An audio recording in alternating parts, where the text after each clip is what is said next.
welcome everyone to another adventure on Riding Through the Unknown. I'm your host, Michael, and tonight's guest, I think you all are going to have a lot of fun with. She is an amazing person with, and I don't mean person to make it sound like less than, but it's when you hear her background, you'll understand. And so she has a lot to share with us, and so I'm going to stop rambling and fumbling my words over this guest, and I'm going to turn it over to my amazing guest, the one, the only, experience extraordinaire, Madam Fiera.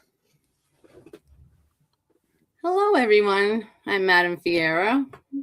I'm a cosmic empath psychic witch medium and long distance spiritual healer and spiritual advisor. Very cool. And so, how did all of this start for you? Like, what was your awakening moment like? Okay, so I was 5 years old and we had just moved to Rhode Island. It was my 5th birthday. It was a day right after it. I was watching this show called Sigmund and the Sea Monsters. That's really dating myself. I was so focused on it. There was a character there played by Rip Taylor, the comedian. Mm-hmm.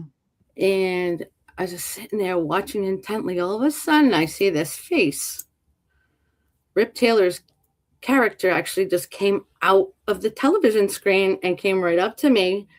And then it just kind of turned into this being, a light being, who now is my Andromedan mentor named Madar. And I did not speak any English whatsoever. I spoke Portuguese and French fluently. And so it was just weird because I was understanding everything he said and we were speaking telepathically.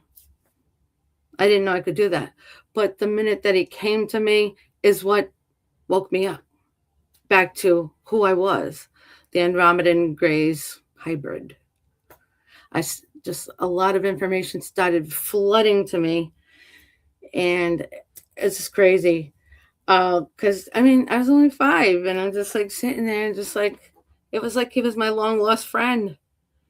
It's like we picked up where we left off, kind of thing, and it's great, a lot of overwhelming feelings, but I didn't flinch. I did not blink an eye. I just listened to everything he had to say, and he was telling me all about my spiritual talents and what my mission is, my purpose, and stuff like that. So I'm curious, and I feel like I would be miffed if I didn't ask this. At 5 years old, finding out your mission is to be like an ambassador, how do you process that, and what does that do to you? How did I process it? I just took it all in, and it's like, okay, I'm ready. I'm just like, I was guided by my spirit guides. I think my whole life, since I was born, and it all started in Canada, and my parents would just leave me there. There were no laws that you couldn't leave your kids alone or anything. And they went to work, and I was left in a playpen. And the woman from upstairs said that she used to come down and look in on me and see how I was doing. And then we'd go back upstairs, and I'd be there for hours. I'm like, really? You find this stuff out when you're older. And so my guides were always like watching over me. But during that time, the Greys were around. A lot more UFO sightings in the 1950s, 1960s. I do remember the spacecraft I went on. And they took me, and I remember screaming. It was a traumatic experience for me. And they put a tracker in my brain and a tracker in my spine. And that was later found as an adult in MRIs that I had done because I had injured my back at work so much. So is it still in you, or did they remove Yeah. it? No, no, they never removed it. It's too risky to do any kind of surgery. They won't do any surgeries on me at all.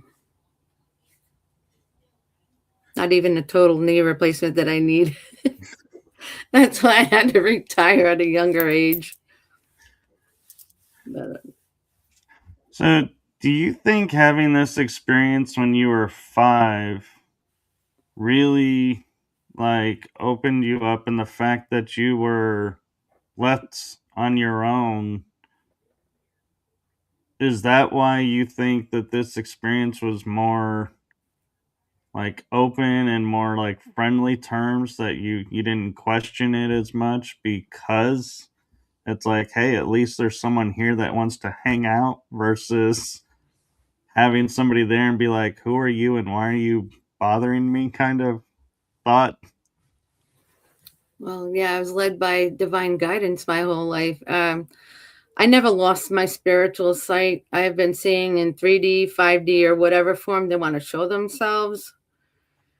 And, I would see my angels all the time, all of my spirit guides, ancestral guides. They would just come around me all the time and just tell me what to do and make sure that I was safe, stuff like that. Until my brother was born, then it's like I was left with him too. Wash him, dry him, feed him, and prick my fingers on the safety pins and dress them and put them on my back and run a mile with them on my back and my backpack and drop them off to my grandmother's. And then I would run to school every day. We didn't have snow days back then or anything. That's just the way it was. But I always, like, if I felt like I was in trouble, if I was lost or whatever, I didn't have to go anywhere. I would just talk out loud. They hear me. They show up in front of me every night. They gather around me. And if, like, lately I've been having a lot more pain in my spine, so they come down and they just kind of do their little healing on me while I sleep. They even help me fall asleep, which is great. That's really cool. And my experience with being awakened at a young age, school kind of was like a 50-50, depending on the day, what, of how interactions were going to be. What did you have the same thing where kids would tease you or kind of look at you differently, or did they just accept you as you are and that was that? Some of them could see me as my alien self, the Andromedan Greys hybrid. I've noticed that because they would stay away. They were afraid of me. A lot of babies do see me because they still have their spiritual sight. Or I'll see the ones that, they want to reach out to me. They'll wave. They'll come up to me and talk to me, and they're not afraid of me because they themselves are probably star seeds. So, yeah, I was bullied and teased for things that I said, and thought I was crazy, and sometimes I had to prove myself, or I would just shut myself off from anybody. I remember junior high and high school, I was very quiet. I wouldn't talk to anybody because they thought I was a quack. Yeah, that seems to be a common thing for a lot of the star seeds that I talk with, is like me especially. It's like high school. Yeah, we kind of had to shut ourselves down just to survive. Yes. And, I really never cared what they thought. I just hung out with myself. I'm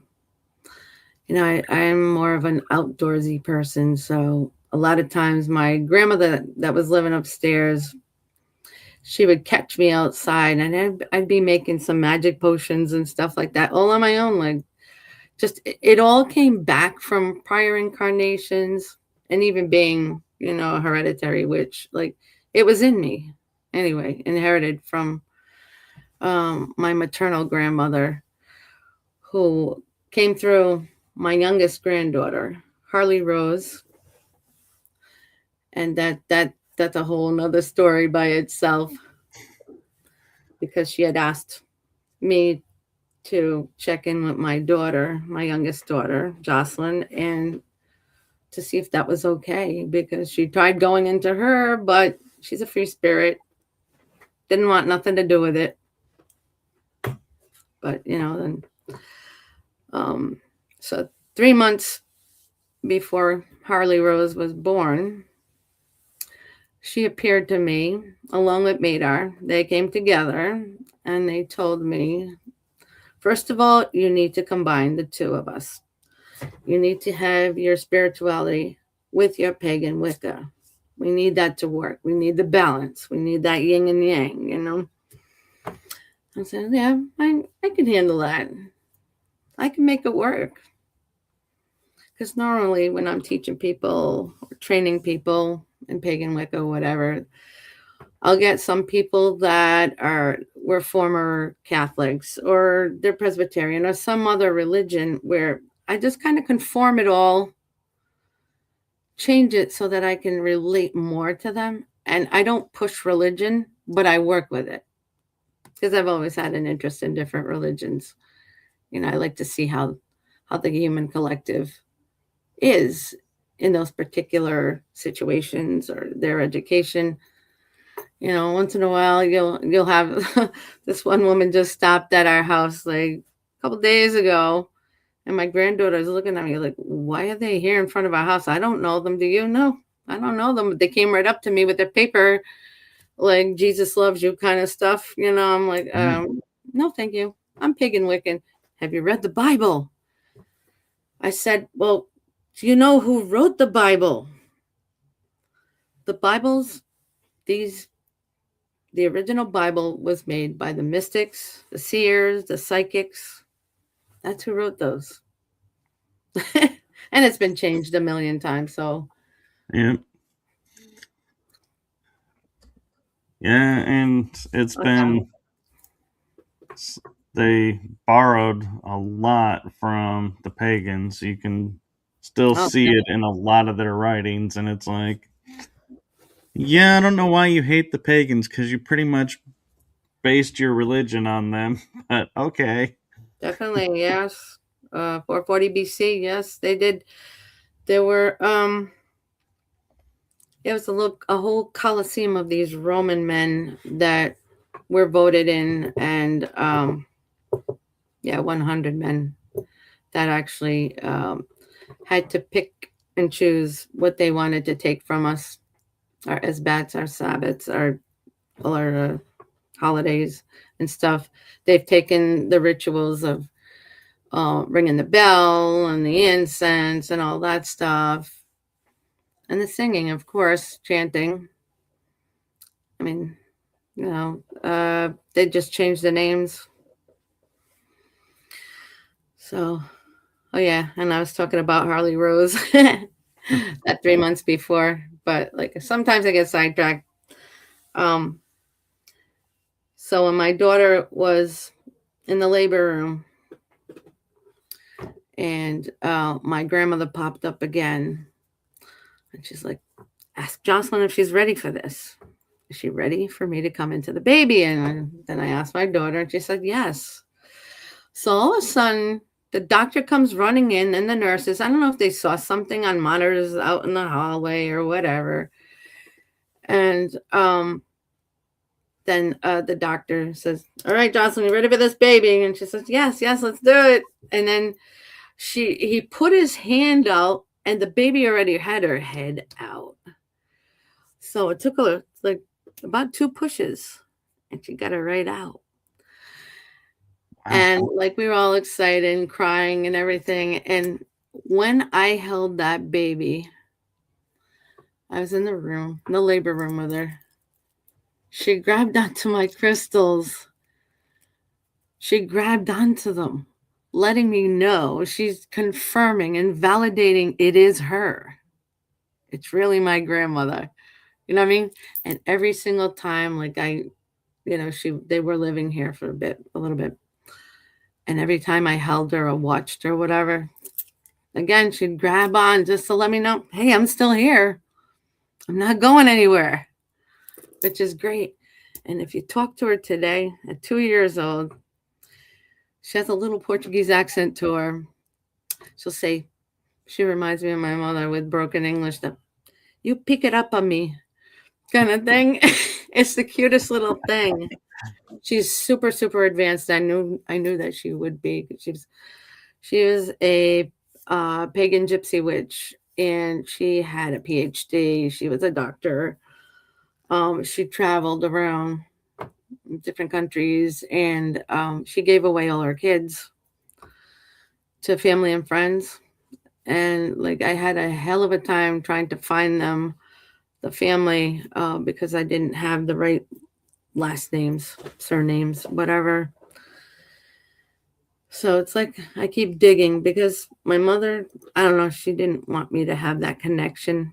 And my mother and I were disconnected, sort of like, but we would watch out for each other, give each other like a care package or whatever kind of thing. But, she never said she loved me or anything like that, but would express those feelings with my kids or grandkids. It was a different time. I think it was just because she was raised that way without the love. She was pulled out of school at 9 years old and put into the fields to work. And she was raised by her godmother from birth. So I didn't really get to know her godmother or anything. I met my grandmother one time. She wanted me, she always wanted to connect with me. She wanted me to know who she was. So when I met her, I just looked at her and she looked at me and we smiled because we could read each other's energy. I knew who she was. I knew all about her and she knew all about me. She knew I was gifted. And every time she tried to get close to me, my mother wouldn't allow that. She would step in. Later, after my mom passed away, going on 13 years this year, well, back then, right after the funeral, it's like I was going through her paperwork, her box of letters and things, and I found the picture from my grandmother. And on the back in Portuguese writing, it says that this is a remembrance of me. I wanted you to know who I was, kind of thing. I'm like, well, funny you should say that because I've always known who you were and what you were about. You know, Yeah.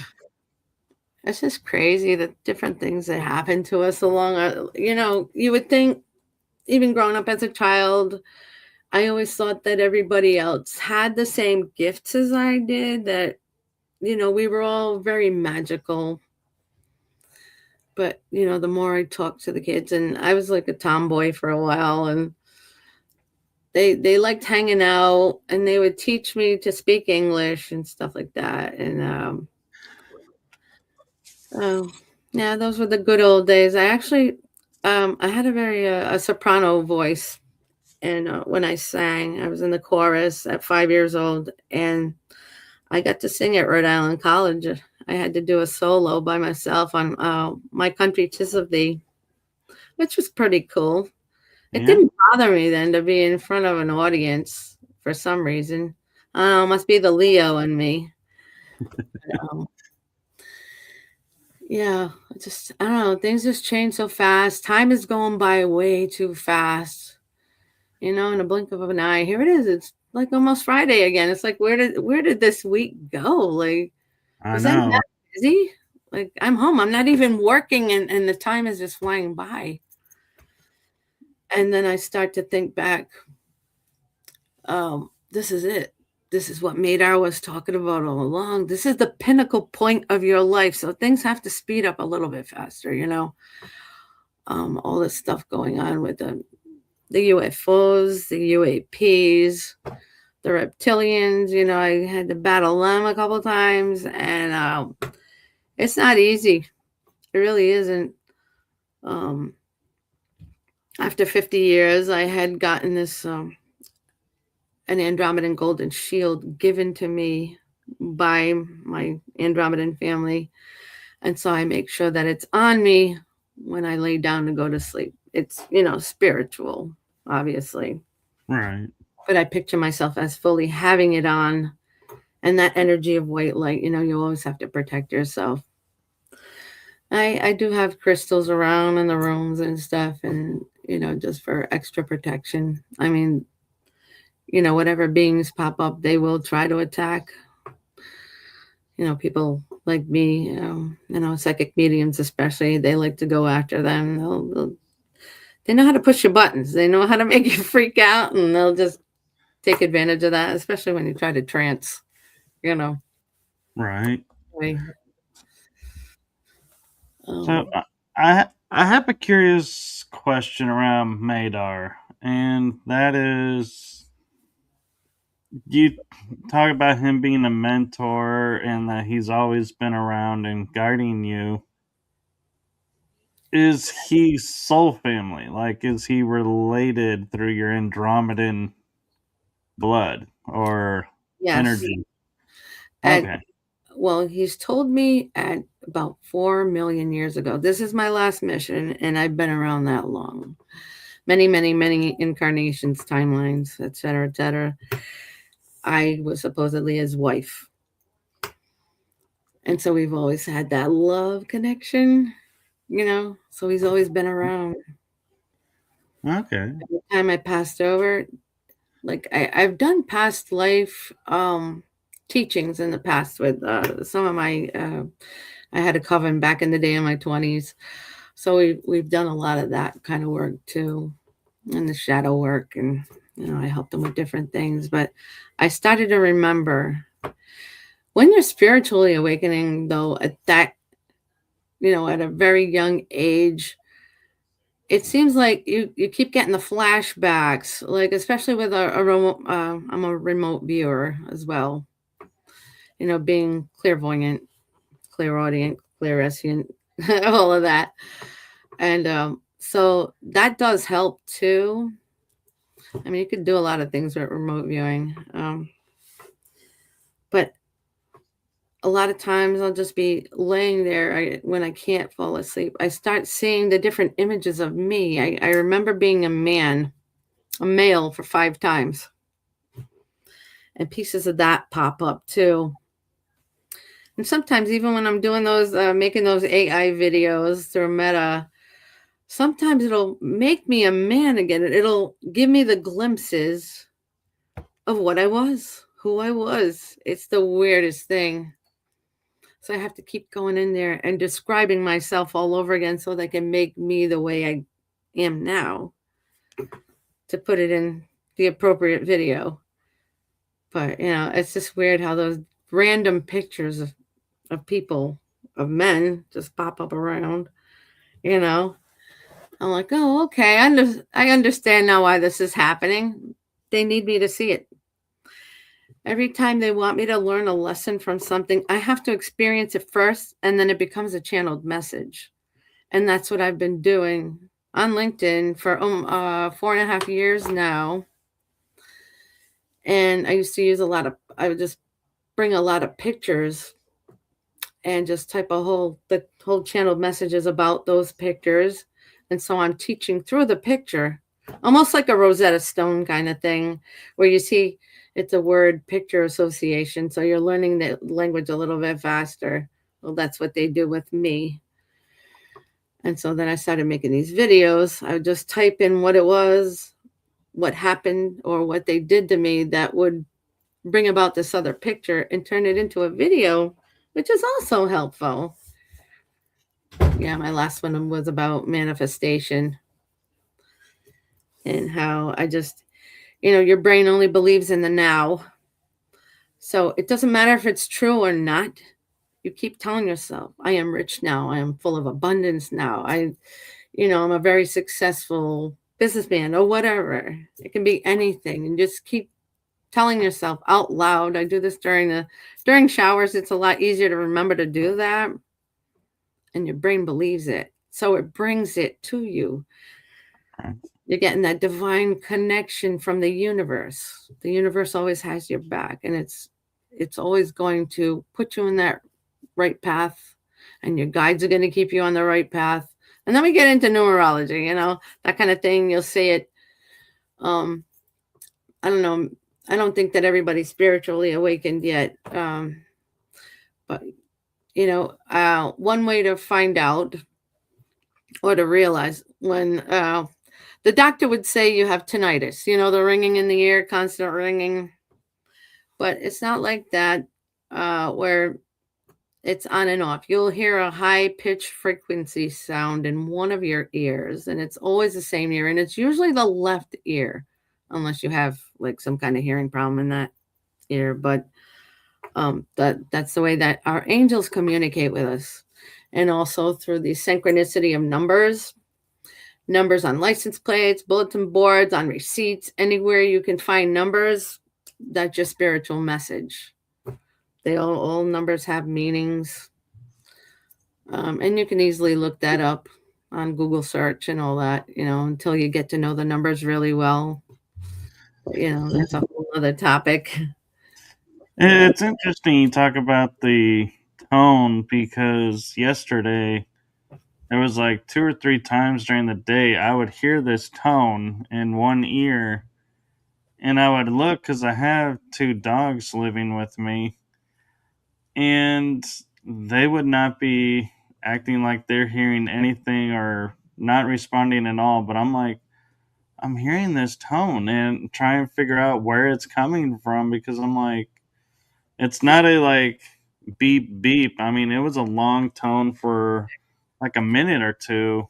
And I was like, how are you guys not hearing this? And why are you not reacting to this? It's like, I'm hearing this. And you supposedly have better hearing than I do. Yep. But you can know it's your angels trying to communicate with you. And what's good to do is have a notebook nearby or a dream journal, whatever you keep, and just write down the exact time that you hear it. That's your spiritual message right there. Those numbers. I never thought about that. Mm-hmm. I always thought it was trying to get my attention, and so then I would say, "Now you have my attention," and I'd be like, "Well, what's the message?" and just wait to hear it. Because they deal strictly with numbers, they can't show it to you any other way. It would be your other guides that would pop in with maybe images in your head if you're able to see them at all. Some kids never lose their spiritual sight. And I say, yeah, if you don't use it, you do lose it. After 10 years old, that's what it seems like, with all the kids that I've spoken to, and my kids and family and all. So, yeah, they're always trying to get a hold of your attention somehow. So they might pop up. You might be seeing these cars with these plates, and they'll still say the same numbers in front of you. You'll see 555 a million times a day, or 111, kind of thing. Well, the fives pop up a lot because that's like a lot of um, grandeur, kind of like transformations, all this greatness coming to you, all these wonderful opportunities, and a lot of changes in your life. That'll pop up a lot. When you see all the ones, a lot of people talk about the 1111, which is, the twin flames, but it also has to do with opportunities, new careers, new jobs, new home, new travel, anything new, exciting news, leadership, they have very specific meanings to each number. That's really cool. And I know we talked about this a little bit ago, and it was in the middle of a story, so I didn't want to interrupt the story. But what was it like battling the reptilians? Um, it was, I thought it was going to be harder than it was because I'm fighting off these, well, they have demonic presence, and they came at me. And at one point, let's see, back in 2018, I was having an EEG EKG done to see if I had paroxysmal AFib. And so I was hooked up to I have all these wires on my head, and I had a little box that kept track of my heart and everything. And I believe that's the first time I really battled them. I was actually, this office was where my bedroom was, and they had a lot of cameras on me. They were watching for that, any other like seizures or whatever. So I had to wear it for 3 days. On the third day, I was attacked. So there were these five dark demonic presence, and I did tend to see the reptilian features. And one of them said to me, "This is the day you're going to die. You're going to die right now, today." And as soon as I heard that, I started yanking all the wires off me. I was trying to pull, and at the same time, I was yanked and thrown back into my bed. So my spirit team, it was my mother mostly, and my spirit team were around, and they just pulled me out and they disappeared. And I woke up, and it was so weird. I don't know how to explain this, because it's like somebody snapped their fingers. I was still in the same room. I didn't go anywhere. And like, I'm looking at myself, I'm pushing the button on the little monitor, a little machine thing on me. And I was just letting them know that something happened and I didn't know what was going on. But when they resulted that, it went onto a DVD, which I'm still trying to get my hands on. Mind you, we're in 2026. I asked my neurologist for this. And he said it showed up as 5 full-blown seizures. That's what it showed up as. I was having grand mal seizures. Meanwhile, I know what was really happening. I was being attacked. And if it weren't for my spirit team and Madar, oh my God, I don't know where I'd be today. Probably not talking to you, everybody, you know. That's freaky, but it's stuff like that. And they tried again to get to me, probably earlier this year. Yeah, it was in January. And they just kind of, the closer they got to me, the stronger I was. So they kind of started backing off. It's been about 4 times now that the Greys have come through the house again, since like middle of last year. They come through a lot, and every time they do, I put my hand up and I say no, because I'm not ready for this. I don't want it to happen again. I start thinking back to when I was traumatized as a baby, and I just say no. But at one point, there were the little ones that came. There were 3. And when I did stop them, then I started getting a rush of information. It's like, those were your kids. I had miscarriages, and at one they took them. They put me through this trance or some kind of thing where they just had to put me out, put me to sleep, and they took it from me. So those were the children that were coming back to see their mother. Crazy as it sounds, that's happened to a lot of people that have been the abductions, by the Greys. Actually, it doesn't sound crazy to me at all. Yeah.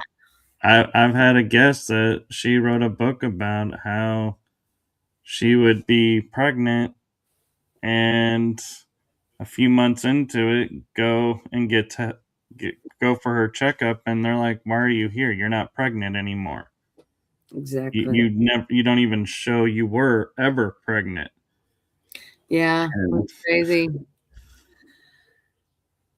Yeah, it's just unbelievable. I don't even know why they do that, but I know they're working on adding to their race because they don't have a soul. So that's why they're a dying breed. So that's why they take the humans so much. Even the hybrids. I think at some point they just stopped. They would take me and they'd look at me and just return me right away because they realize I'm a half and half breed. You know what I mean? Yeah. Even though I got my tracker on me, they know. And even if you look outside my house, you'll see up in the sky, you'll see there's about like, I don't know, I counted about 18 of them the other day, but they're in triangular form. They just, you know, 3 in a row of UAPs and they're all around the house. That's a protection sign, the triangles, especially in palmistry. But I know that they're out there. I'm always doing the videos too. I'm posting them, and you know, they don't want me to do videos, but I want the human collective to see what's really happening. I need them to believe this. I need them to see this. You know, 'cause I know the scientists don't really believe in that.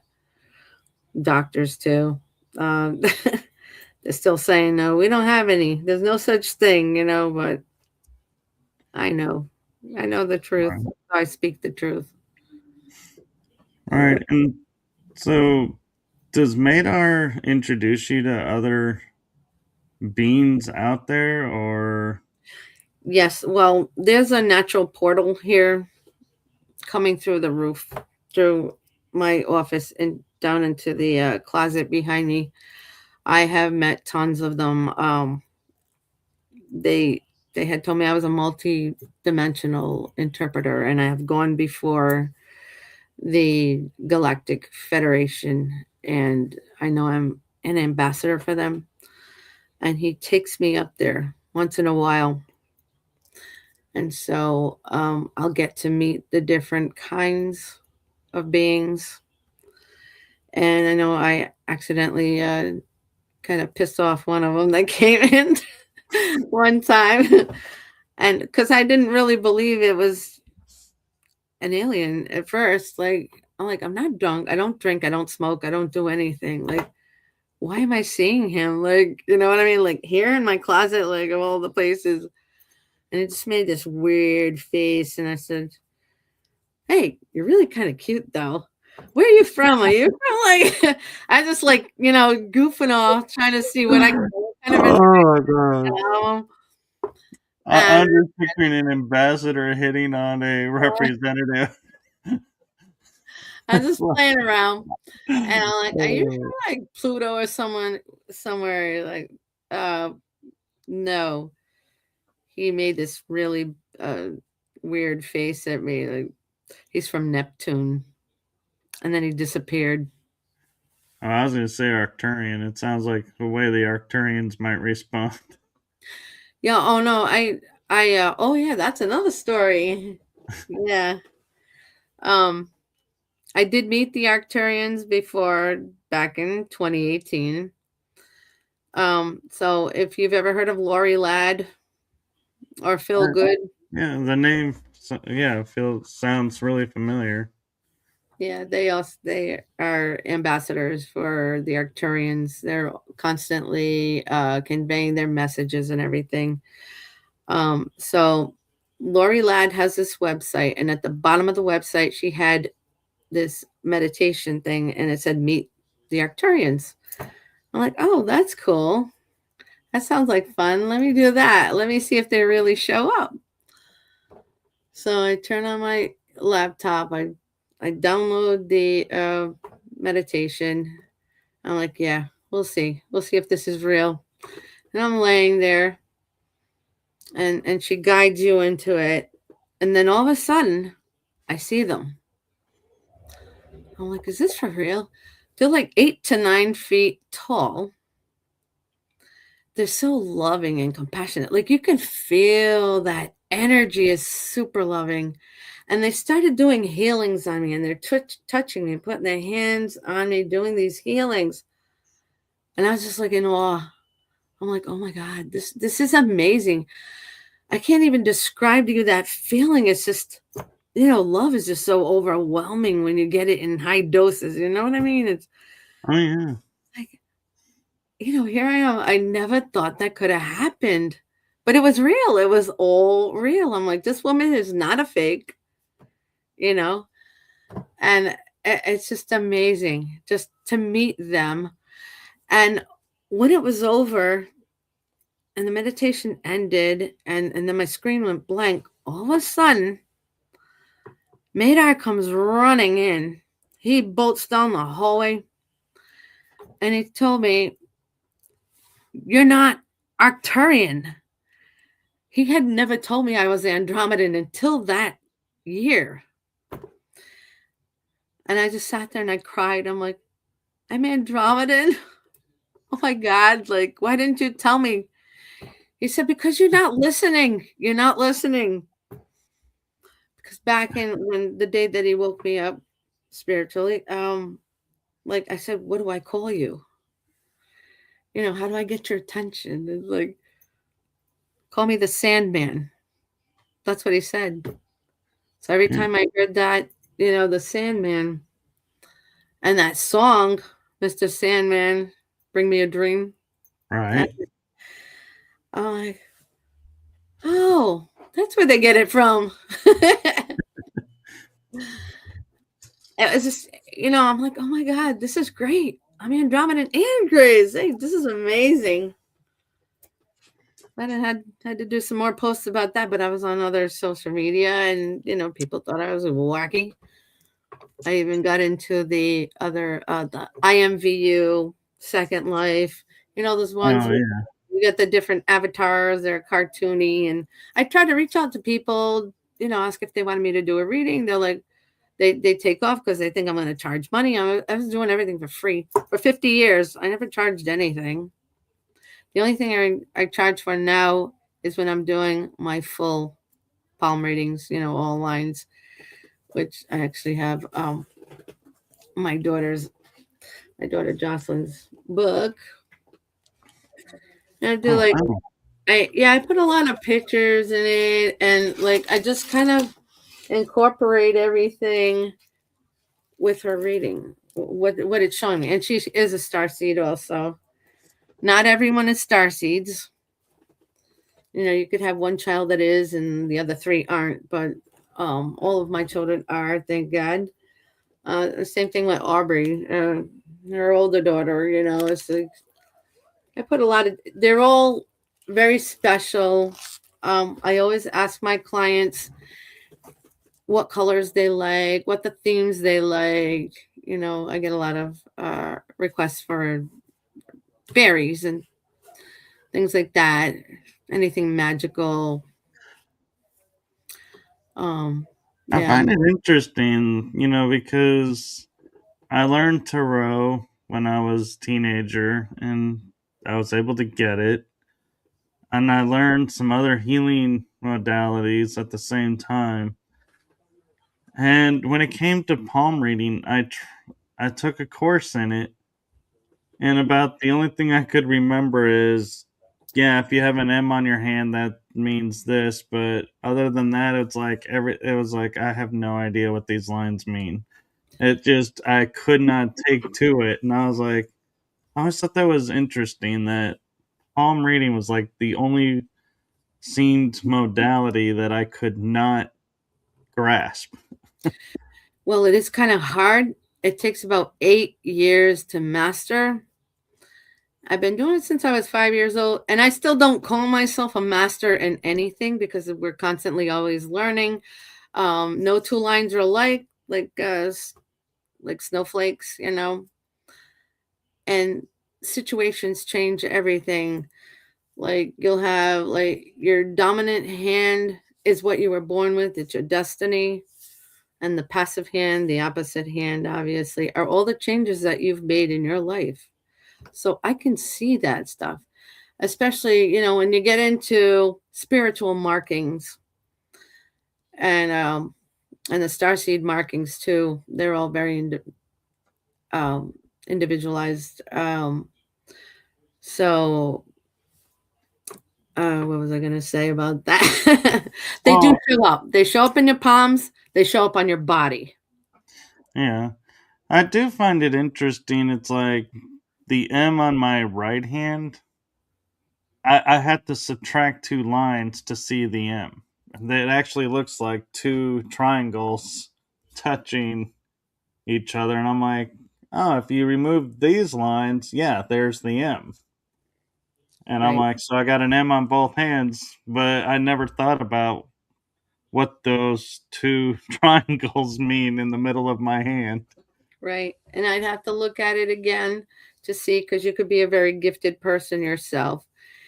And, the lines are, like I said, the lines are always changing. It could be a little circle on there, it could be triangles, squares for protection, special gifts. You'll see little stars. They're like the asterisk. There's just so much to learn. You can't just look at a book and say, okay, I know it. No, you Right. don't know it. My oldest daughter tends to call me once in a while. It's like, Ma, can you look at my friend's palm? I'm like, well, you know what? I'm charging for that now. It did when I make an appointment. But they go by pictures. I'll take pictures of their palms and then I'll do the reading. And sometimes they want it emailed, which is a lot quicker. But if they want the book form, it could take 1 to 2 weeks, depending on how many lines are there. Right. Everything shows up in your palms first. I've seen so many, like 43 years of doing paralegal work and my nursing work. And I would always look at my patients' lines and I'd see, like, if they had a certain disease. Like, I've picked up lung disease in one of the nurses I worked with. And she's looking at me like, lung disease, really? I said, yeah. And especially look at the clubbing in your nails. So she went to her doctor. Sure enough, it was the beginning of lung disease. And she was away for so long. I think she was out for like a year. And then when I saw her back again, I looked at her hand again. It was like perfectly normal, the way it should have been. And it's just so wild that, everything is represented by your body, your thoughts, your dreams, like Right. challenges, everything. Even if you've gone to jail, like I noticed the littlest things, and then people will ask me very specific questions, like, should I do this? Should I go there? Should I travel? Shall I take this job? I'm like, well, let me look at your hands. I can answer you that way, or I can just tell you psychically what I see, kind of thing. I love scrying. That's like my favorite thing too. Like, I have crystal ball. I do uh Mirror. leaves, and I can scry with the mirror, water, ink, fire. Done a lot of different things. Yeah. The one thing about scrying is pretty cool that children all seem to do it, because you look up at the sky, you're looking at the clouds, and they look like something. They look like a face or animal or whatever. That's all scrying. That's been around for thousands and thousands of years. I never thought of it that way. Yeah, same thing with palm readings. Uh, it's been around for about 4,000. Well, yeah, over 3,000 years. The Hindu Indians, people would come to see specific people. They didn't have doctors around then. It's just these men. I guess there were psychic mediums too. Um, but they were spiritually talented. They knew how to read the lines on the hands, and people would go there to see, hey, what can I do? How can I get better? How can I heal from this? So they'd either, do the spiritual healings on them, or they would give them different tinctures or scrubs or whatever to do, or soaps, that they made back then. But that's how it all started, really, just looking into hands. I'll have some people that are very, very Catholic, Christian, and they won't let me look at their hand. They say it's in the Bible, it's bad, it's witchcraft, it's this, it's that. I'm like, well, it's been around for thousands of years. I don't, you know, you don't want me to see it? That's fine. That's okay. Yeah. One thing I will say though that I find interesting is like if you hold the hand where it's like kind of like you're holding a cup, like cupping motion, there are certain lines that'll start to appear, and then when you hold the palm flat, those disappear, and it's like, oh. And so, do those count as lines or Yes, they do. okay? Especially if you put your two hands together and you'll see a big These lines connect, that whole line. I Yeah, would, it's a whole nother set of talents because I have to look at every tiny little line that connects to those specific lines that'll have a different meaning for someone else. You know what I mean? Like I said, no two lines are alike. so when you say like putting the hands together and you can see the lines connect and everything, and it's like holding a book. I've often heard that expression, I can read you like a book. Is that where that comes from? I believe so. I've heard that too. Definitely. Yeah, there's a lot of information in books on palm readings, but I think when you get into the nitty-gritty of it, you can't put it all down there. But they start off with teaching you with curvatures, squares, the different symbols and things like that, and how you put it together, how you read it. Yeah, but it does take a lot of practice though. It can be draining at times too, if everybody wants it done at the same time, but just I'm like, here, take a number. Let me write you down my book. Next. Yeah. Now, when you talk about scrying, I've experienced mirror ball and the mirror, or crystal ball, I mean, and mirror. I get that, and I'm imagining fire is when you're looking at the flames and you can see stuff in the flames. I've done that. But Mhm. water, I've never heard of scrying with water. That's how I tell people to do this first before they decide to invest in a big old crystal ball, where they would take a lead crystal cup and fill it 3/4 of the way up with water. Light a little tea light candle or regular candle, whatever you want. I usually say a white candle for peace. And so this is how they would train. They would look into the water every day, spend like, up to 20 minutes just gazing at the water. You never want to stare at the water. You could say a prayer or something, while you're doing it, whatever, but you just think of something, ask a question. And eventually, when you get really good at it, you're going to see clouds in there in the water, and you'll ask a question. It'll either come up for positive or negative, and it's going to go back down, or it'll stay neutral in the middle, meaning it's a maybe. But it all starts with that. You want to practice on something like that before you go gazing into a big old expensive crystal ball.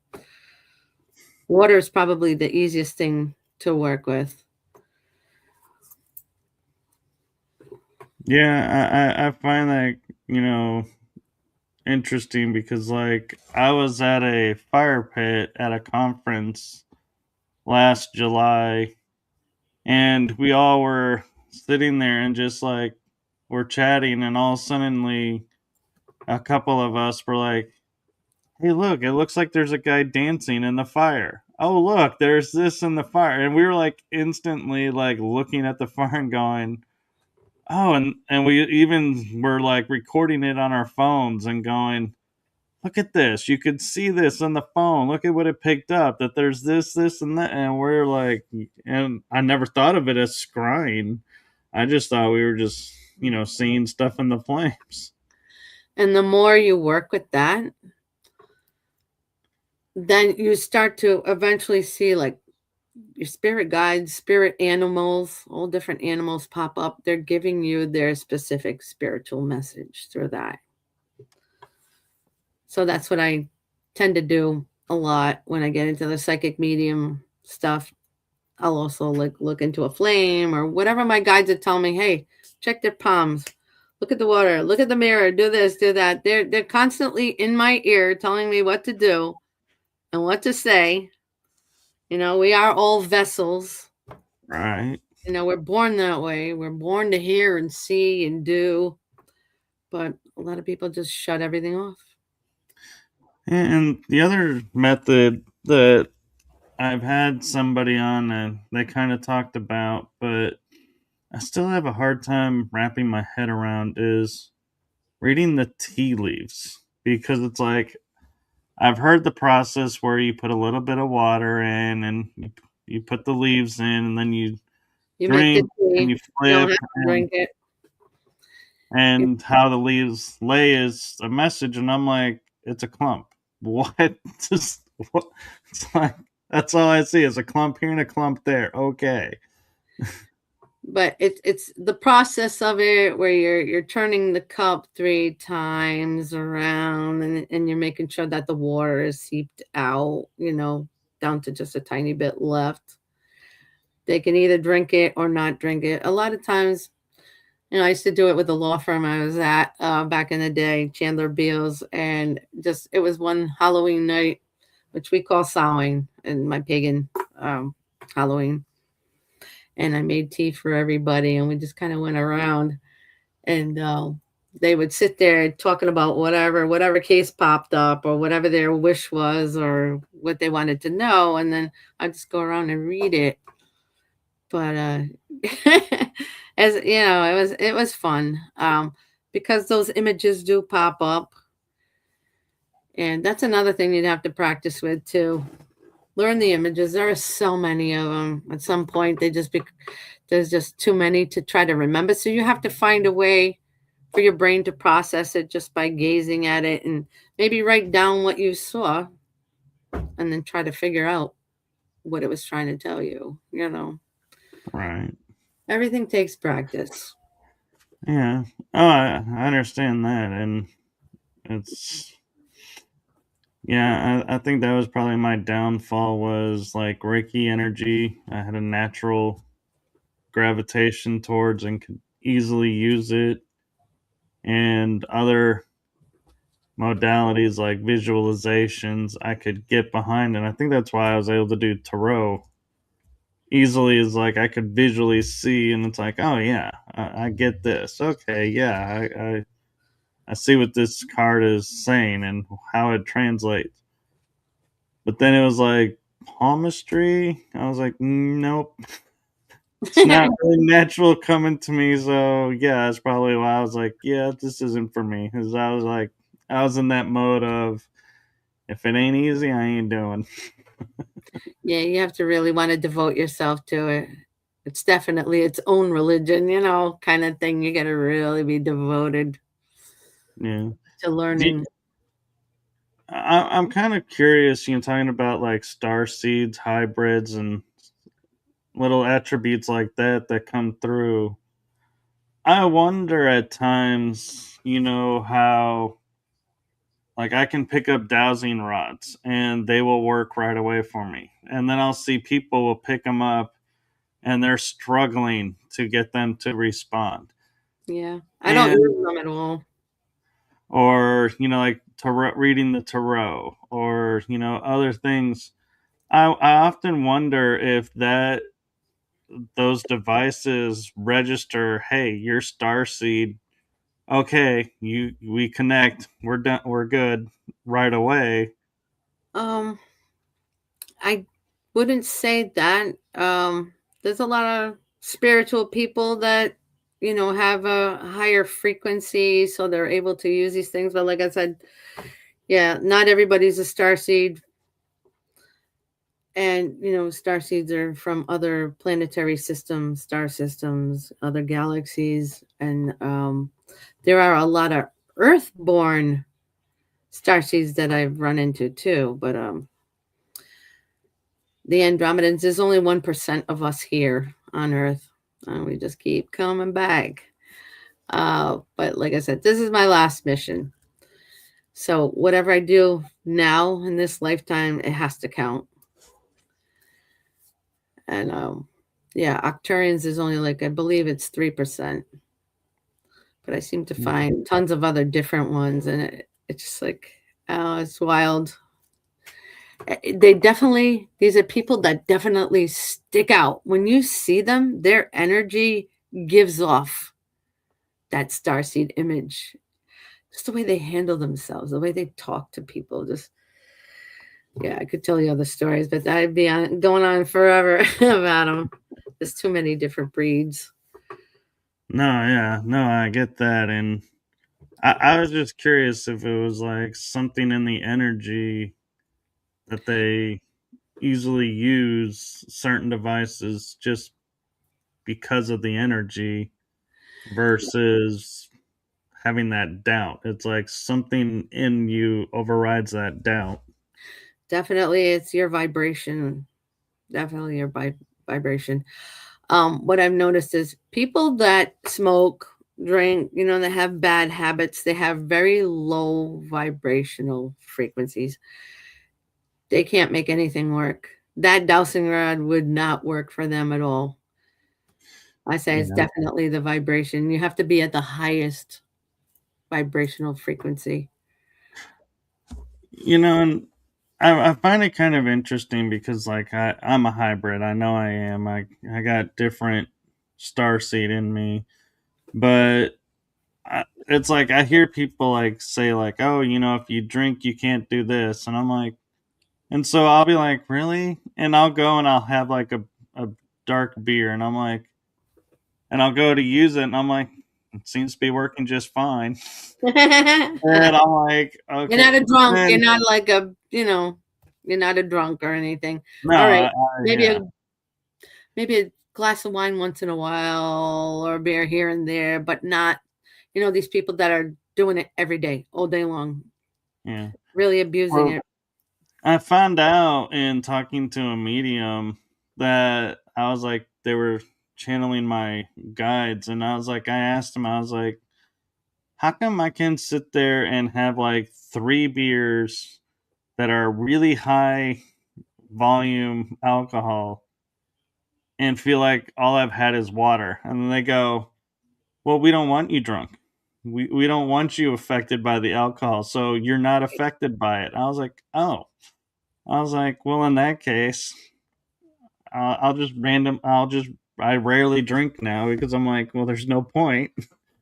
I was like, if I'm never gonna experience this, why put a lot of money into it? It's like I'll have one here and I'll have one there, but yeah, and so, but I think it's also though my mindset is I'm not the type of mindset of going, oh, so you're gonna tell me you're gonna keep me from, so let me get a 12 pack and down it all at once and prove how good you really are. I'm like, no, I just am like, well, thank you for that. Okay.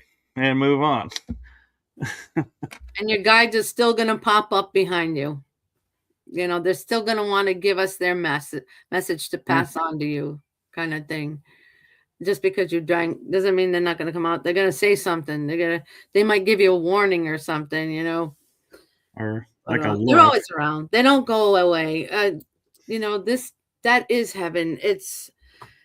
Heaven's just, you know, they say it's a planet, the planet of love. I've written a post about that before, but I say like Sylvia Brown used to say, yeah, it's heaven's only 3 feet high, and as a psychic medium, you notice that it seems that they are about 3 feet high when you're looking at that spirit that comes through. They're always floating. Yeah. And so that's why they say that a lot. But definitely, if there's a problem, like even my husband actually had his hip surgery, and he had physical therapy come in, and one of the woman that came in, she was just sitting there going over things, and then I just kind of mentioned, oh, excuse me for a second, I just wanted to mention your father has a message for you. And she sat there and she cried, and I was just telling her how proud he was of her for what she was doing and the degrees she's gotten and how she's helping people. And he saw that I could see him. That's why he did that. He brought it to my All right. attention and just, get her attention, let her know. There's a lot of crazy things that have happened to me. Oh my God. Like, even like, I hate being interrupted when I'm doing something. Like, I was outside mowing the lawn years ago, and that's one of my stress relievers. I like pushing the lawnmower. And my daughter's first love, one of my daughters, I have 3 daughters, one son, and it was her first love, and he popped up in front of me, and it's like, hey, I need to get Alyssa's attention. She's hearing me, but she's not listening, or she's listening, or she's not hearing me, kind of thing. Right. I'm just looking at him like, can't you see I'm mowing the lawn? I don't want to stop right now. Please, please, please. I need to talk to her. She needs to hear me.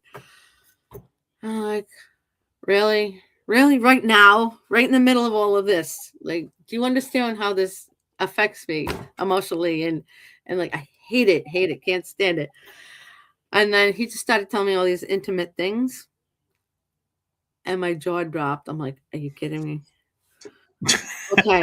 All right. All right. Since you're not You going to realize stop, you're talking to Mama Bear. You I sure you text want to my be going daughter. there? Yeah, I text my daughter. I told her everything that he said, and he's like, "Oh my God, really? He really wants to talk to me that bad?" I'm like, "Yeah, he knows that I can see him, so he had to come bug me while I was cutting the grass."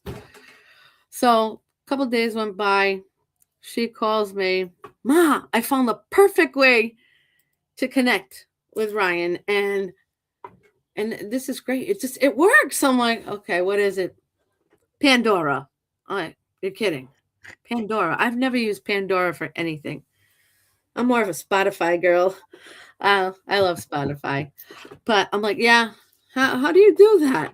It's like, well, I ask him a question and I turn it on. I'll ask him to respond to me. And he picks up a song. A song pops up, the lyrics pop up, and it's exactly what he's trying to tell me. I'm like, really? It's just like, yeah, all day long we talk like this. I'll say, Ryan, okay, well, what else is going on? How are you doing out there? That kind of thing. Yeah. This music keeps popping up. These lyrics keep popping up. I'm like, yeah, all right, fine. Sure, whatever you say. All right, I gotta go. We'll talk later. And so there I am. I'm listening to heavy metal. That's the only thing I ever listen to most of the time, 99% of the time. And I was doing dishes and I had the music on. All of a sudden, this song comes on next. It was called Madre Naturale, which is Spanish for natural mother. And I started crying because that's my mother coming through. She's letting me know that, yes, it does work. We'll come up through any which means we have just to get your attention, just like the angels, bringing out those high pitched frequency sounds in your ear. It's like, wake up. We've been trying to communicate with you for a long time, and we're going to keep hounding you until you know exactly what we want you to do. Right. Listen, write down that time, write down those numbers wherever you see them. That's how we connect with you. Yeah, I like how like I can be listening to a song and I'll crank it up because I'm like, I really like this song, and then a few minutes later I'll flip channels and the song will come on again, and I'm like, nah, move on. And I'm like, I really do like that song, but and sometimes I'll go, well, I just heard it, so I don't want to hear it again. But other times I'm like, I don't know, was it just for that moment that I was like really into the song and it had a purpose, and then the next time I Always. heard it, message was delivered, so I lost interest in the song and moved on. And one of the things that my parents always thought that was kind of funny about me was I would grow up and I would naturally go to like either 80s music or the golden oldies, like the 60s, 50s. I'm like, oh man, you put those on and I would be entertained and just sitting there enjoying the songs. But it's like, yeah, nowadays it's like, yeah, every once in a while I like to put on the 60s, and my parents are like, why do you have an affinity to the 60s? You weren't even around yet. I was like, I know, I just do. Probably reminded you of past lives. Yeah, like I would connect that with I would listen to these things. My father had huge collections of, vinyl, and when he left when I was 17, so it was a really sad time. It was close to Christmas time. So I would find that music somewhere, or buy the vinyl or whatever, just to remember those feelings, the Yeah. feeling, and the connectedness that we had because we were so close. Yeah. What's kind of funny about that is like my mom passed in April, and being metaphysical, I mourn the physicality, but I still talk with her and everything. And I was looking at Amazon and I was like going through my wish list because I was like, well, I'm going to order a book. And I'm the type of person, I'm like, if I order one thing, I'm going to, scan through the list that I have and make the order worthwhile, not just Exactly. one thing here, one thing there. And I saw that I had earmarked a movie that we liked on Hallmark. And we listened to it because of one song at the very end of the movie. It was like the whole point of the movie. And it was kind of comical as it's been in there for like 4 years, this movie. And I looked at it and I saw it and I was like, put it in the cart. And I got it. And I'm like, I have it set on my shelf. And I'm like, this Christmas, whether it's on TV or not, I am watching that movie. That's it. And so it's like, and my mom would always say to me, you buy all these movies and, do you really watch them? I'm like, yeah, I do, actually. I will find myself going like, I need to laugh. Well, I'll go find a comedy that I have and put it in, and I'll be laughing for a while watching this. And I'm like, cool. And when I find it on TV, I'm like, I'll record it on TV, even if I had the DVD and watch, and but it was interesting. And I always would have like sci-fi space movies. Oh, me too. And one of my guides goes, and I said, I find it interesting that if you ask me genre, I can't say this is my genre, but I have movies about it, but not all of them. Some of them I just don't. And they go, well, the movies and the TV shows that you watch and you go back and watch is because those are your story. Definitely. Now, the stuff that you see and you don't go back and watch, yeah, that's entertainment for you. And I'm like, interesting. And I went back and now it's like I'm starting to piece things together and I'm like, oh my God, I now understand what they were talking about. And I'm understanding these shows much different than I did when I first watched them. Right. You're interpreting it a little bit different, a different perspective. Yeah. Exactly it. The universe is always sending you signals. They might repeat something, a few times until you understand, hey, it's for you. Yeah. Listen. And and one of my favorites was I would watch this one sci-fi show in the 70s, and it was about this race of humans that were living in deep space, and there were 12 colonies, and all the colonies are kind of named after our zodiac. And I was like, I thought, okay, that's kind of cool. And it kind of glanced over me when I first watched it, what the mission of the show was. Well, then I was talking with someone and they're like, yeah, there's all these cultures and, it's like there's 12 of these, 12 of these. And I'm like, there was a show that I watched that had 12 in it. And what was that? And then I was like, well, there's the Knights of the Round Table. There's 12. And I was like, and there was something, and it's like I started, and then I turned on and I saw it on TV and it goes, where are the 12 colonies? And I was like, that's the show. And the 13th colony they were looking for that was lost was Earth. And I thought, how ironic is it? We are, isolated ourselves from the galactic, and here the galactic isolated themselves from us. And Right. they're like, now we got to find where, and they just happened to find on this trek going into deep space little clues that found their way to Earth. And I'm like, what are that had to be divinely guided because there is no way you could just say we're gonna head on this coordinate plane and we're gonna find Earth in like 100 years or so, but this is where it is. It's like, how would you even begin such a journey? Yeah, and weren't there scientists were sending out radio signs too, right? Right? Like radio um, messages and things that they've sent out there to space.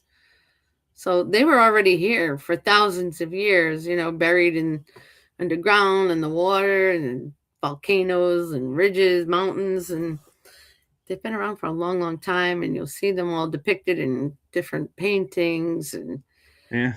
people have seen them, but they don't want to talk about it, and they I, won't even talk about the government. no, I know, and I was talking with this company that my parents used for cremation, and they will send for like $13,000 ashes into deep space in a container. I've And I heard. was laughing with the guy who's the director of the facility, and or one of them, and I said, it's I can't help but laugh right now and thinking if a UFO was to come towards Earth and a lot of people got cremated and were put into space and go, okay, pilot, we need to change course because there seems to be a lot of traffic on the highway towards the planet, and it's all these cremated people just floating by, being like, what they must think when they go, what are these small little containers that just seem to be aimlessly flying? Lines What? up with the other debris over around Saturn. It's like, They do them for the ocean too now. And you can even do it, put it into a book, and it turns into a tree. There's so many different really? companies now out there. Yeah, I've seen that. That sounds interesting because I love to read Yeah. books. So that'd be cool. Yeah. Although that would be kind of creepy if you think about it being like someone who's in psychometry or one of the Claires and you pick up a book to read it and you're like, why am I starting to get this person's life story and Right? everything that happened That'd be to them? cool. What is this? And be like, doesn't even relate to this book. And it's like, oh, this is so and so and a book form. Okay. Cool. Yeah. It's like it's got part of their essence. Same thing. Yeah. I was just thinking about when you have a house and you grow up in this house, and then you end up selling the house and you leave. If ever you come back to that house at some point, like the house remembers you, it has a piece of your essence within the walls, within the home. The energy of the house doesn't change. You're still there. It has that same kind of connection. We all connect as one in the end. We are all Right. one. And everything that you've ever touched in your life, it all has that piece of you, proving that we are all one, you know, Yeah. And direct connect. it also brings up like deja vu, because we walk into places and and now I start to wonder, is deja vu like one of the Clairs activating? Because you walk in, like I've walked into someone's house Premonitions, for sure.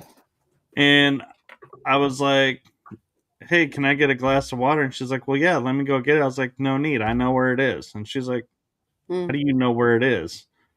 I'm like, I don't know, but I know it's the glasses are in this cabinet. Your silverware's in this drawer. And she would open the drawer and I was right. And she's like, how do you know this? This is your first time being here. I'm like, I have no idea. It's your gift. You know But that stuff. yeah, I was like, that was like deja vu, but it didn't feel like a deja vu kind of feel. It's just, yeah, it's definitely, yeah, because with clairvoyance and remote viewing, you can see past, present, and future. You've already been in that house a million times in your mind, so it remembers, you Yeah. know. I've thought about that, if that was like a memory coming back and being like, but then I was like, is this a memory of, am I going to live in this house in the future or in the past? did I live in this house? You've already been there most of the time. You're getting those flashbacks, the memories. Yeah. So I'm also curious a little bit with you and, having like paranormal encounters, having all these clairs. What is it like for you to, like, if you go out on a walk or like walk through a mall or walk through a park, do you like start picking up on everybody going by, or are you able to kind of say, hey, this is not the time for this, and kind of in essence, kind of like mute it? Well, I pick up on people's energies too because being empathic, I know when to stay away from someone. Especially narcissistic people. Their energy is the worst. It's horrible.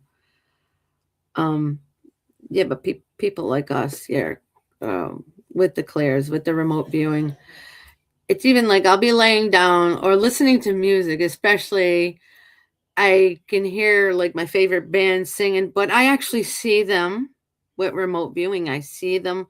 I see their mouths moving. I see them singing and dancing or whatever, presenting themselves. And that's what's cool about remote viewing because it's like you could be talking to someone and it's like you have this little television screen on your right side and you see what's going on. So you're able to tell the person if you're doing a reading, especially you can tell them what's going on right now, past, present, future, what happened. You can get a feel of that, what the situation is, and you can let them know what's going on. You can warn them, that can happen anywhere. You could be walking through the mall, you could be just notice something and it's like, hey, I know that this is going to happen or that's going to fall or whatever. Someone's going to run up behind me. Like I'm always expecting something to happen, you know? It's different in the office. The office is like the abyss. You never know what's going to happen, what's going to fly at you, like, especially with that door that opened earlier. It just kind of let itself in, which I believe it was my mother, but she hasn't come tap me on the shoulder or anything. She was just checking in, make sure I'm okay. And then she'll go back out. That But was sweet of her. And real quick, I want to ask your opinion on something of the notion of like bilocation. Do you think, like, if you're a remote viewer, do you feel like you could control and bilocate faster and easier than others, or those are two separate set of skills and you're just lucky if you're able to do one or the other? I believe because I'm an astral traveler that I can do that. Definitely. And lucid dreaming goes into that as well. Um, but when you naturally astral travel, you can go anywhere. You can put yourself in, we're on, we're multi-dimensional beings. You can be at two different places at the same time, which we are. We're on different paradigm, the paradigm shifts, yeah, these different levels of consciousness and different dimensions, and we all we're all there at different points or different versions of ourselves is what it seems like, Right. different dimensions. And but I think that with remote viewing and clairvoyance and stuff, we're able to do it a little bit easier. I just think because we do it naturally, like when I lay down, go to sleep, and I astral travel like right away. I'm always in a different place that I've never been before, and I come back and sometimes I write it down, keep note just in case I physically get to see it. But that's my experience with it. I just it's all about, if you can astral travel, if you find yourself doing that. I remember when I first started doing it back when I was a little girl, like I felt like I was going to fall off the bed when your energy, your soul is coming back into the body. And, Yeah, I've had quite a few weird experiences with all of that.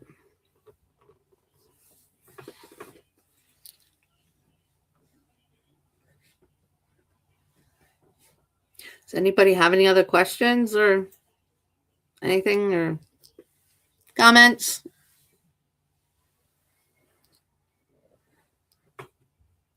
So I know my battery's about to die out and I don't even have my cord in here. It's in a whole nother room.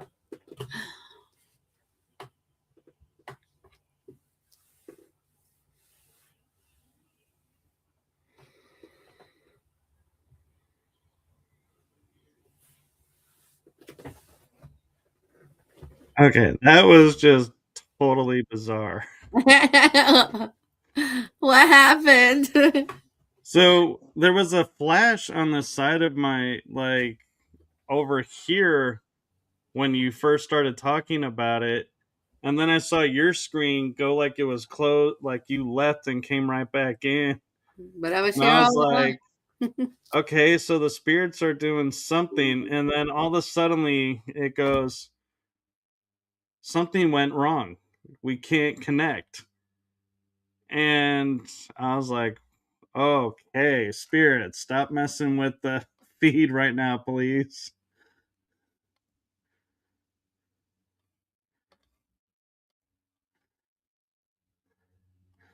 So, okay, seems like energies are having fun, and I apologize if anybody is commenting in the chat room. The comments have disappeared, and it's acting like I just came in and everything. And so, please, if you do have a comment or if you have commented while that glitch was going on, please do let me know what your comment was, and we'll see if she comes back. Seems like the spirit world and the energies are saying enough on this topic. Time to get going, and so we'll see. And let's. I'm gonna text her real quick to see if she's gonna be popping back in or if she's having the same issue I have.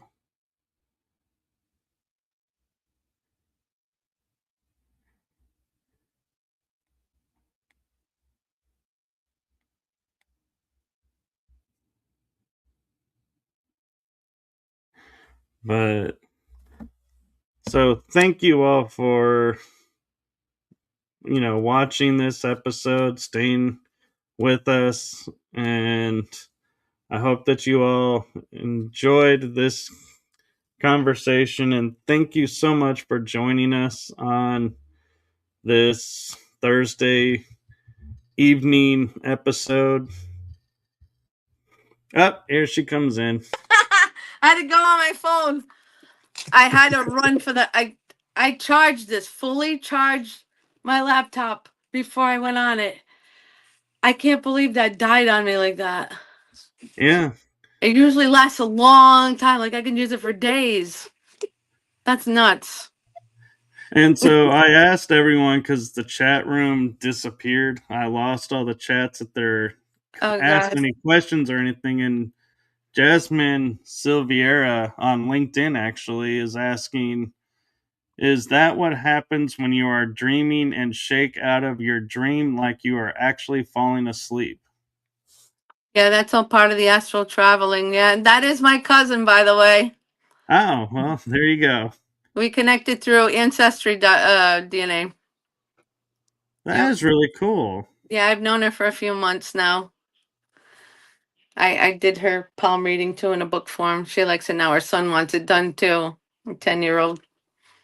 So No, that's really cool that, Ancestry is doing that for you guys and you're able to connect after all this time. I reach out. I can read their energies, so I start messaging people like, or I'll see the like Andromedan signs or starseed signs on their face or something.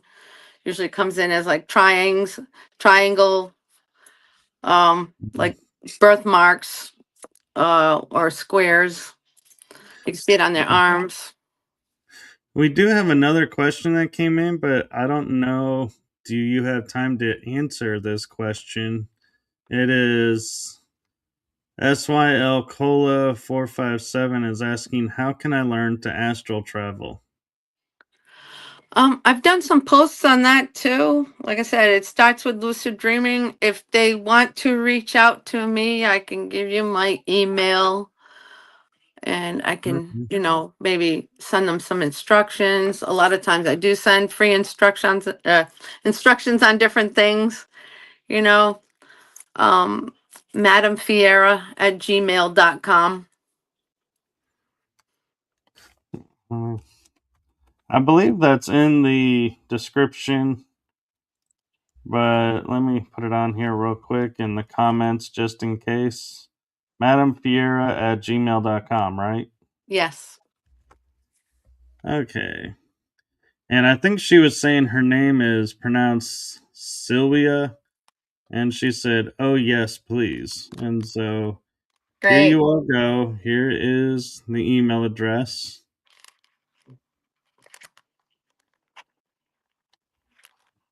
And let's see. She's she's saying, "Oh, thank you, Miss Fiera." That's my spiritual name. I don't give out my government name until I know you really well, for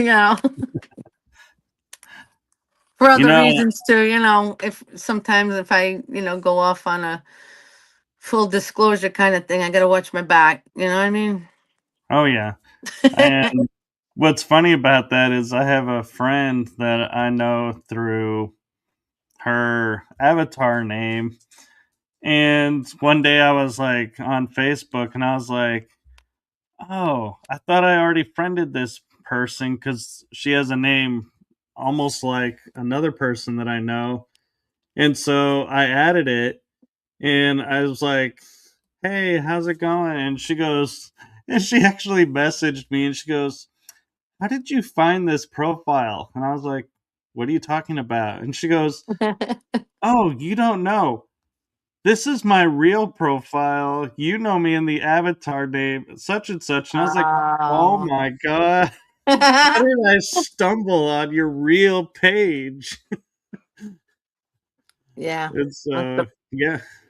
must have been your clairvoyant skills there. But yeah, but so I want to share a message with you because it seems like Spirit's starting to mess with the Oh, connection. So oh, yeah. I want to make I want to make sure this gets to you because I was thinking earlier. I was like, as I was saying what was going on and waiting for you to see if you come back on or not. I was like, oh, how do I deliver this message to her now? Because she's not here to see it. But the message that I'd like to share with you is from my heart and the heart of my shows to you. Thank you for what you're doing for humanity. It's seen, Oh, thank you. felt, heard, and so appreciated. That's why I'm here. I'm trying to help everybody as much as I can. I do a lot of my work is for free and I'm retired now, so I have more time to devote myself 24/7. I do what I can. Every time I get a new channeled message, I'm right there on LinkedIn. Sometimes I'll post on Instagram, but they never really took me that seriously over there. I was just treating Instagram a little bit differently. A Right. few And posts here and there, but I'm kind of surprised by LinkedIn because it's got this persona of being like professional it is. career building website. And then it's like you go on there and there's like mediums and psychics and channelers and all kinds of energy workers. And I'm like, I get the energy workers, but I'm surprised LinkedIn wants to, allow this because it's kind of still a little bit on the fringe. And it's like, I'm kind of impressed sometimes the kind of profiles and some of the material that comes through. And I post these shows on LinkedIn, and I wait every day, every like the next day after I do some really controversial shows, just waiting for LinkedIn to say, "Hey, you've broken our community standards with this Oh, episode. You're no longer allowed." But they always allow, and it's like kind of surprising to me. we're networking. That's what it Yeah. is. Oh, we're connecting more people also into LinkedIn. I know I'm constantly talking about it. I think it's the best thing ever, the best platform because they take us seriously. No, I There's so know, many and like-minded people here. yeah, because like Facebook, if I have to limit how I respond to people, because if I send out, like, if I come across 6 profiles and I'm like, yeah, I'd like to connect, you would think that's okay. It's a networking website, right? But if I find a seventh one and I'm like, oh, hey, I didn't see this one earlier. Yeah, I'd really like to have this on. No, you can't add this person because you've used this too much and it's keep you from abusing our system. And I'm like, what? And like the first week I was on Facebook, when I on my first profile, I got put in Facebook jail for sending too many friend requests. And I was like, Oh, isn't this kind of what you're about, is networking and making friends? And now I'm in jail because I was networking and trying to make friends. But yeah, yeah, it was a week where I couldn't send any requests or respond to that people was weird. because they were like, you abused the system. And I was like, I used your system. Or I you said wasn't too much. abusing it. Yeah, I was like, I didn't realize. And so now I get like restricted, like for sometimes 24 hours because I added too many people or too many comments. And yeah, I had to private message 2 people because I went to say thank you for them saying happy birthday to me. And Facebook took down my thank you comment to them and said, you're spamming these people. I'm Oh like, my how God. is saying thank you a spam? So yeah, I've learned to. It's like I may get 30 comments about something to a post, and I'll respond to like 10, and then the next day I'll go to the next 10, and the next day the next 10, and it's like, and if more come in, I'm like, okay, I can't respond to everybody because I don't want it to start getting called as spam because I'm responding to you all as soon as you message me. So, yeah. So, I didn't to be even realize. honest, I know I have a feeling though it's because this is my second profile that they're watching and they don't like when I'm posting, so they're trying to make it more difficult. Censorship, yeah. Yeah. They're like not outwardly doing it, they're like underhandedly doing it by going, well, he left because he just said it was too hard to use and we don't know why. It's like, oh no, I'm not giving you that satisfaction. I'm like, I will leave when you deactivate my profile. Sounds like me in TikTok when I got banned. You post the wrong thing. You can't post yourself working out like it's almost like a half dressed. Can't wear like a sports bra and like sweatpants. Like you can't have no skin showing. They ban you. Not anymore. But here on LinkedIn, it's all fine. Like TikTok, no. Oh They no, banned me. TikTok. I see videos Go all the ahead. time of women working out or guys working out, and they're in their little gym suits, Really? Hmm. and it's like it'll be like a small clip of one person, and then it'll be another clip of another person, and another clip of another person, all in one video. And that's probably how they're getting away with it. It's not one person for the whole time; it's a series of people, and it's yeah. And I will agree, it is unreal sometimes what you have to go through. And like, I can post reels, but then like the next day it'll say like, nope, we can't upload this reel. I'm like, I've been uploading this reel for like a month now. Ah, Nothing's different. And trying to get professional monetize mode, they'll be like, well, you got to post a reel once this week. And I'm like, well, I can't because you won't allow me to. So, you know, I don't know what you want me to do with that. So, oh well. And now I can't, now they've made it to where I can't even see what I'm supposed to do in a week for oh being no. monetized and stuff. They're like, you have done 0% of what you're supposed to do this week. I'm like, Oh my God. well, that's because I can only see 0% of what I'm supposed to do right now. It used to be like 30 posts, and I'm like, okay, I have a week to make 30 posts. I can do that. Is it like controlled But by AI or anything? oh yeah, Like an automatic Autobots? Like, Meta controls Facebook now, and they control Instagram oh, and WhatsApp, okay. and so yeah.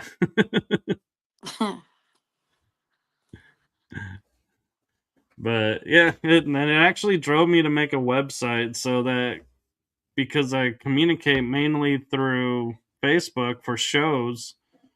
And so my guests are mainly on Facebook. So I'm like, God, if my Facebook account goes down, it's like I go into a little panic mode because I'm like, nobody knows that the shows are still on or not. And so every once in a while, I'll post a comment that says, hey, here's my website, and if you're a guest and you want to see if the shows, are still going, check the website because I have the calendar of episodes.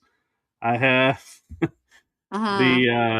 the shows, if they're active right now or not. And so I'm like, yeah, really?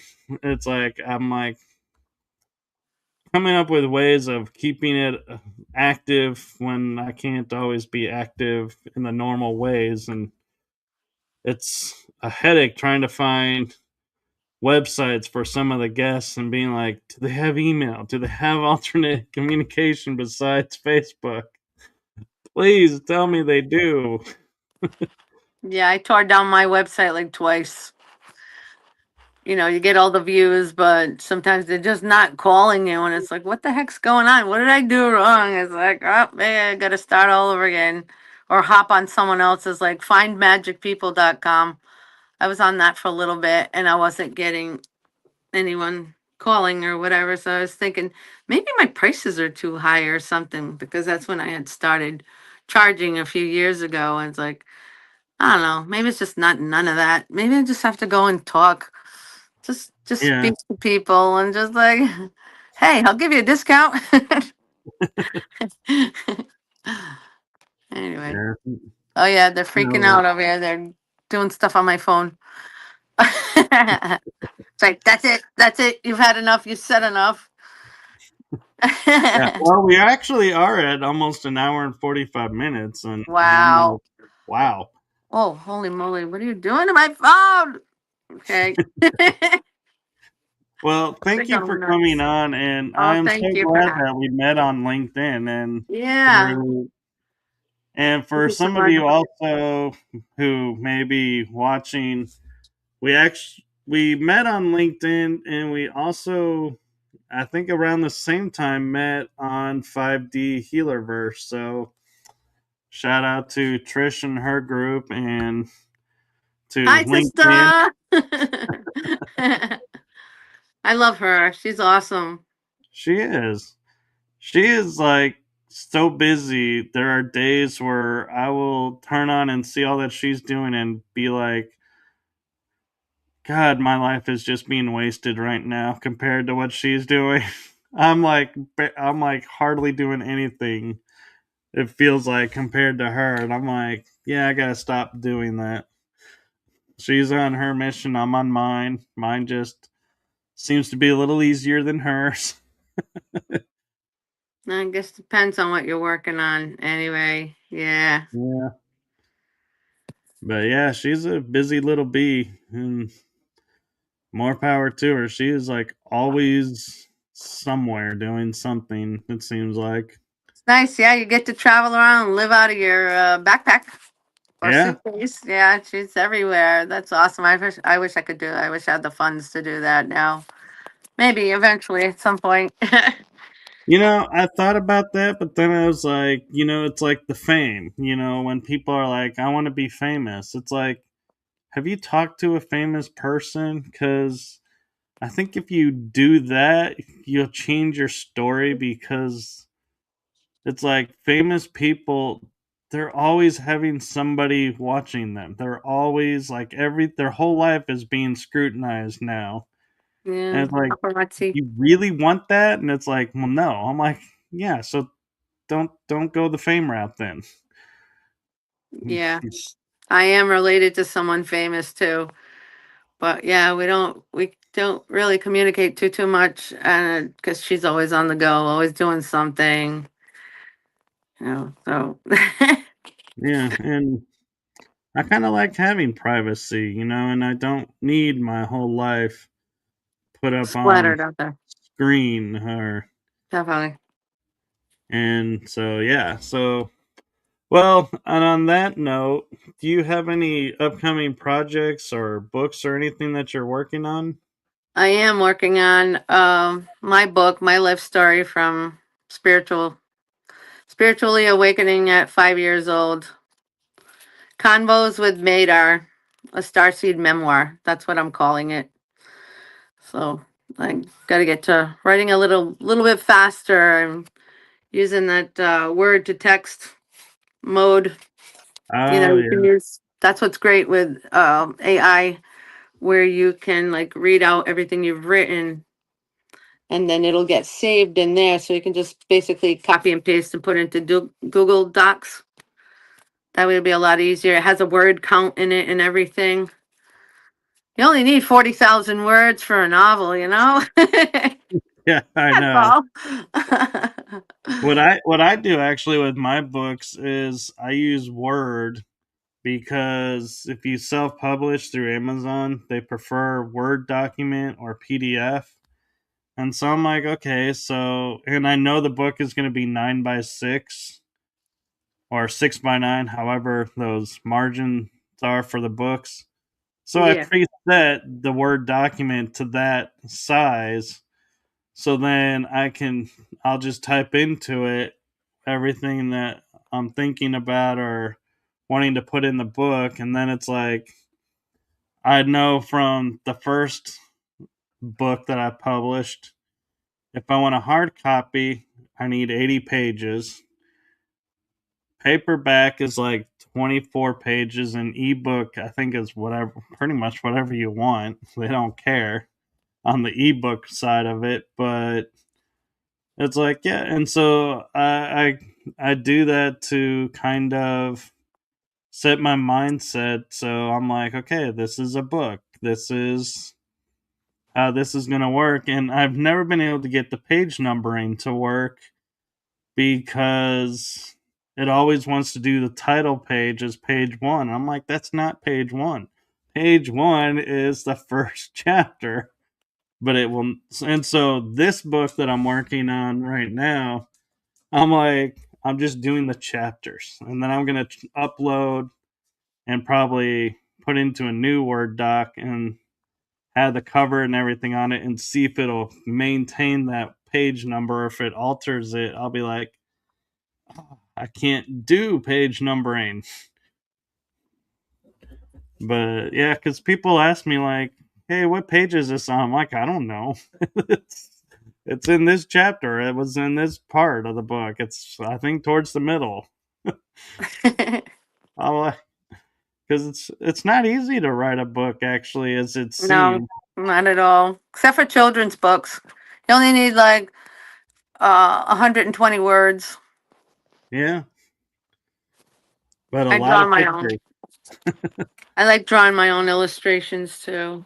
Um, I wrote a book, Nana's Angel in the Sky, but I haven't published it yet. So I'm thinking of self-publishing. The fees aren't So as high. Well, actually, there is no fees on Amazon, but the reason I went with self publishing, actually, to be honest, is I didn't want a publishing company to read it and be like, okay, this editor is going to edit your material and make it sellable. And I'm like, well, that sounds all nice and dandy, but that editor doesn't know me. And so this is my story. You could do it yourself. Yeah. So I was like, I'd rather do it myself and get it published than somebody who starts chopping up the book and taking out parts. And I'm like, no, that part has to stay in because that's the key to this entire part. That's right. That's And your energy put in there. You know yeah, what you want that book to reflect. That is a reflection of yourself, that yeah, you're sharing. And it just has to be. Uh, yeah. I was blessed that I found a friend who edited my first four books, and she did the illustrations for them, and she knew me from watching shows, so she knew what I was talking about and what I was working around. So it's like, yeah, she wasn't tearing it up and like losing parts. It was more just making it sound more fluid. And then my mom did one of the books, and I was like, okay, yeah, that was cool. And she for sure would not chop up my story because she lived it too. And she was like, yep, gotta leave this in, gotta leave this in. yeah, because someday one of your books can become someone's survival manual. That's what I I've tried know. to do with my book. I just want them to understand the different things that can come at you, that can happen. You're not expecting it. I want to warn people. That's usually what I do with readings too. It's always the warnings that come up. I do the remote viewing first. I go into a trance and I do that and I let them know what's going on right now. The situation now. Is that what you were asking me about? That's it. That's your answer right there, kind of thing. So, Yeah. oh, Well, thank you, and thank you for coming on and sharing, and thank your you. story and trusting me to be a podcast to come on because I know not all podcast hosts are the same, and so thank you for trusting me and coming on. Thank you. It's been a pleasure. Lots of fun, Yeah, always. and Oh, we'll just have to send have me you back on. emails. I'll be here. We'll have to have you back on again. I'd love that. That'd be great. Well, and thank you to everyone in the chat room. And again, apologies if I missed someone's comment or question because of the glitch that we had. Not my fault, I promise. I didn't do it on purpose. No, they're just very playful in here in this room. Oh my God. But do follow, if you have LinkedIn, do follow Madam Fiera on LinkedIn. She does post a lot of great material on there. All And channeled messages. I'm on there as well with Yep. shows and promoting shows, and so that's mainly what I do on there. But do like, subscribe, and follow along with the shows, so because you never know, when we're going to be popping up again. And so, with that, I'm going to say goodnight to everyone. Have a wonderful week, and before I do that, well, I had to line up where the outro was because I was like, oh yeah, it's not set up like it was before because I had to reopen the program. So got it all set up now. So thank you, everyone. Thank you. Thank you. Peace, love, and light. Yes. Love you all. Blessed be. Good night, everyone. Night.